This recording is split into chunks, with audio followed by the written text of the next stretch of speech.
Magandang araw sa lahat. It's me, Idisa DTV. For today's video, gumala nga kami ni Scarlett para malibang ang bata at mabawasan ang kagagadgets. Nagpunta nga pala kami dito sa bagong bukas sa tindahan na Mr. DIY.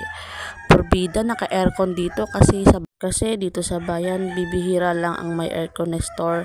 Napakwento ang peg. Ayan nga po, napahawak po ako dito sa torch na to or no silang tawag dito. Ayan po yung presyo niya. Maganda po to sa mga naka-butane. Kinakabit lang to sa butane at pwede na po kayong magsunog ng kung ano-ano sa bahay nyo. Ayan, kahit nag-window shopping ka lang dito, mapapabili ka talaga kasi maraming mga mura. Tapos mapapamura ka na lang kapag wala ka talagang pera. At ayun nga po, naglakad-lakad na po kami, papunta po kami doon sa toy section. Yan po yung bata, tumuturo na po sa daan kung saan naroon ang toy section. Po, panoorin nyo po yung mga dinadaanan namin, baka meron po kayong mahagips ng inyong mata. Pwede nyo pong ipabili, basta inyo po ang pera, ako lang yung bibili. Ayan nga po, tuwang-tuwa na po yung bata kasi malapit na kami sa toy section. Ayan na, malapit na siya. Malapit na tong umiyak kasi wala nga yung mermaid doll na hinahanap niya. Ayan nga po, nandito na po kami. Po, naka-silent po tayo kasi nga, nako, yung music kasi na-copyright kaya dinelete ko ulit siya tapos upload na naman. Ayan, hinahanap po ng bata yung mermaid mermaid doll pala. Buti na talaga nakinig siya na wala nga doon yung mermaid doll kasi wala talagang nakadisplay dyan. Ayan, sabi ko bumalik lang tayo kasi nga wala nga nakadisplay. Ako talaga kahit patanda na ako, mahilig talaga ako sa laruan. Ayan, I like toys than ever. Ayan nga po, nag-iyak-iyak po yung bata at dahil wala nga pong mermaid doll, namili na lang po siya ng iba. Ayan, at dahil tapos na po tayo dito sa toy section, so ayan po na po tayong umalis. Halika na Scarlett, tara na. Ano pang ginagawa mo? Nagtatantrum ka pa?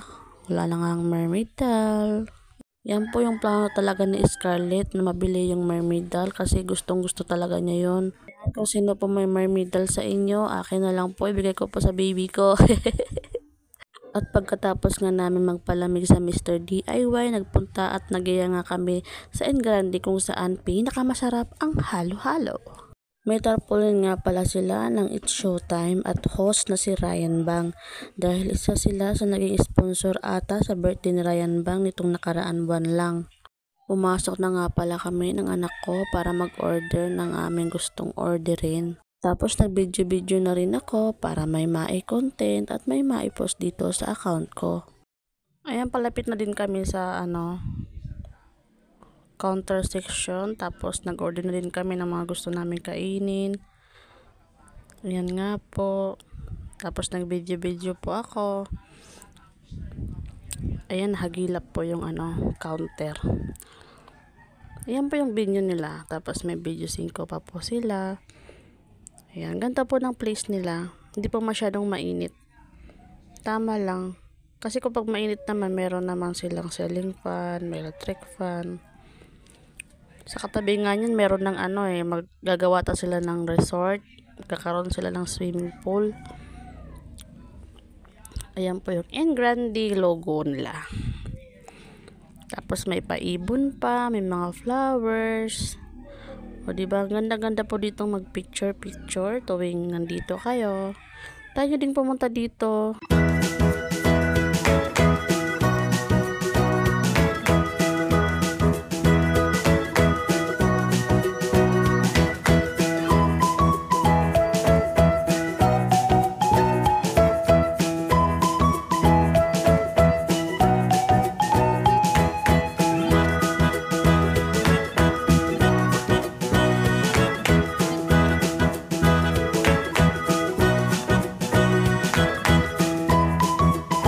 Habang nag-iantay kami ng pagkain, kunwari hindi ako nakatingin sa camera habang nagvi-video.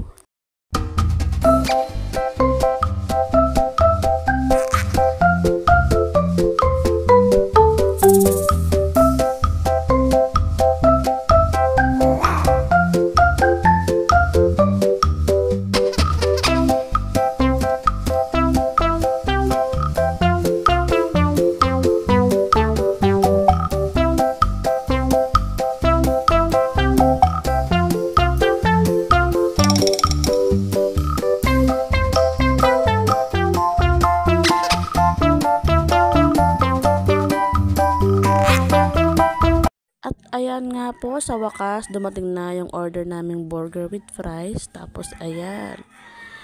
Nagpalitan muna kami ng fries kasi nga kay Scarlett puro fries sa kanya. Tapos nag-isip-isip pa ako kung anong gagawin ko ngayon kasi nga yung camera, wala kaming phone holder. At ayan nga po, nag-iisip pa din po ako. Ayan, kinuha ko na po yung pinggan. Tapos ayan, video for the go, paikot-ikot.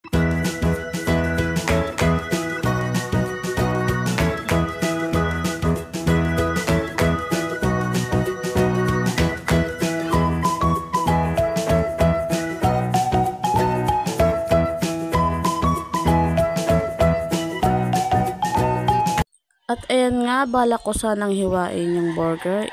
Kaso naalala ko noon, bumalwak nga pala yung palamang saucy.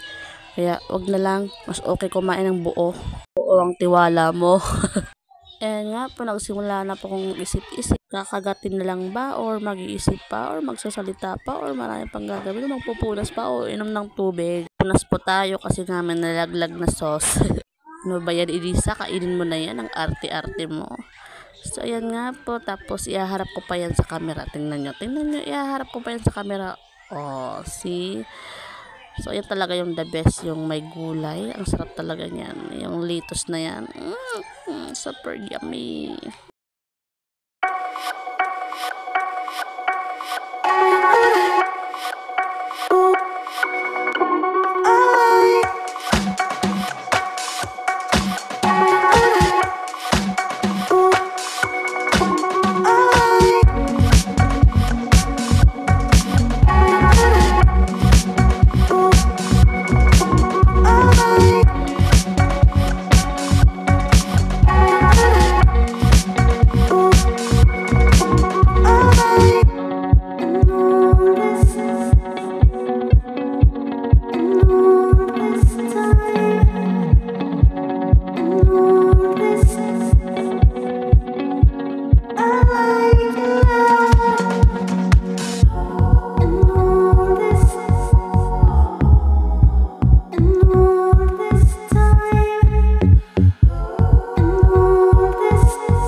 Ayan nga po, habang kumakain po kami, ayan po, nakikinig po tayo sa music. Sana po wala po itong copyright. Wag naman sana, konti lang naman to eh.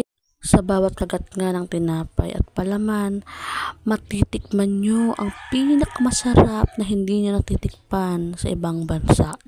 Habang paubos na yung kinakain ko, naiyak na si Scarlett dahil kala niya sa kanya yung tinapay, akin yung palaman. Yun kasi yung ginagawa namin recently. Iba ngayon kasi mas madami yung fries niya. Ay, ang sweet. Sinubuan pala ako ng anak ko ng fries. Tapos ayan nga po, inaantay nga pala yung burger na maubos ko yung palaman. Hindi yung tinapay kasi gusto niya yung tinapay.